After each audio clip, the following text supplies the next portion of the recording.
Kita beralih ke Aceh Timur, saudara. Sejak November lalu, tempat pengisian bahan bakar minyak SPBU di Rai Aceh Timur sangat sering ditutup akibat tidak adanya suplai bahan bakar minyak.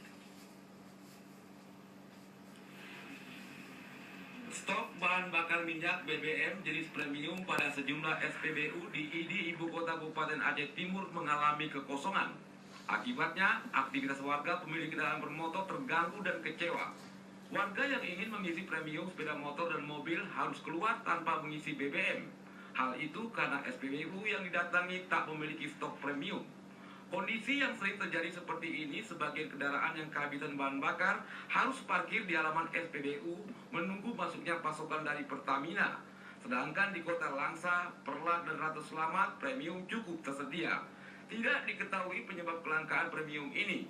Namun, menurut kabar dari sejumlah pegawai SPBU di kota Perlak, BBM jenis premium dihapuskan menyusul kebijakan pemerintah, dalam hal ini Pertamina, yang akan menggantinya dengan Pertalite. Pedagang eceran, konter Pertamini maupun pedagang tradisional pinggir jalan juga kehabisan stok, sehingga kelangkaan premium tersebut membuat aktivitas warga terganggu. Kecewa, ada mau di bensin ini nggak ada, datang lagi sana minyaknya udah Kontributor Aceh Timur, Said Maulana, TVRI melaporkan.